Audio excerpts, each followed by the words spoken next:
आपको तो पता ही है कि आज नवरात्रि का 5वां दिन है और आज माता स्कंद माता की पूजा होती है।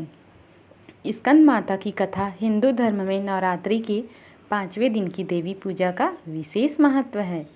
स्कंद माता दुर्गा का 5वां रूप है जो अपने पुत्र स्कंद भगवान कार्तिकेय की माता के रूप में पूजी जाती हैं।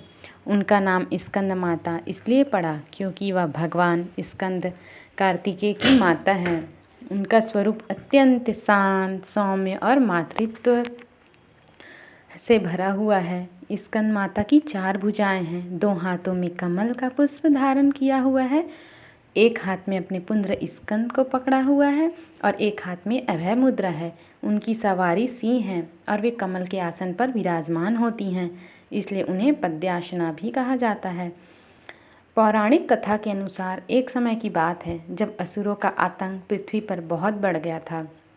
महिषासुर, शुंभ, निशुंभ और तारकासुर जैसे शक्तिशाली असुरों ने देवताओं को परास्त कर स्वर्गलोक पर अधिकार कर लिया था। सभी देवता बेहद परेशान थे और उन्होंने इस संकट से उबरने के लिए भगवान शिव से सहायता मांगी। उस समय शिव जी ने उन्हें बताया कि केवल शिव और पार्वती का पुत्र ही तारकासुर जैसे महादैत्य का वध कर सकता है। इसके लिए शिव पार्वती के पुत्र का जन्म होना आवश्यक था। पार्वती जी ने कठोर तपस्या कर शिव जी को प्रसन्न किया और कार्तिकेय का जन्म हुआ। भगवान कार्तिकेय को स्कंद नाम से भी जाना जाता है। वे बाल्यावस्था से ही बेहद वीर और शक्तिशाली थे। जब स्कंद बड़े हुए तो उन्होंने तारकासुर का वध कर देवताओं को असुरों के आतंक से मुक्त कराया। स्कंद माता, जिनका यह स्वरूप भगवान कार्तिकेय की माता के रूप में पूजा जाता है, इसलिए माँ दुर्गा के इस रूप को अत्यधिक महत्व दिया जाता है।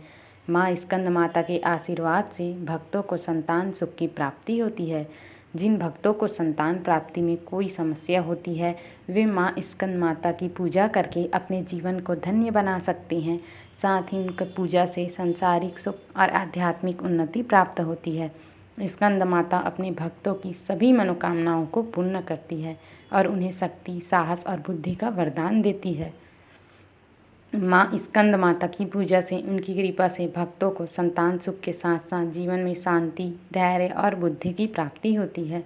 वे अपने भक्तों को साहस, शक्ति और विवेक प्रदान करती है, जिससे वे हर विपत्ति का सामना कर सकते हैं। भक्तों का जीवन शांत, समृद्ध और सुखमय हो जाता है। अगर कथा अच्छी लगी होगी तो चैनल को लाइक, सब्सक्राइब, शेयर ज़रूर करें और फिर मिलते हैं अगली कथा में। कमेंट्स में जय स्कंद माता ज़रूर लिखना।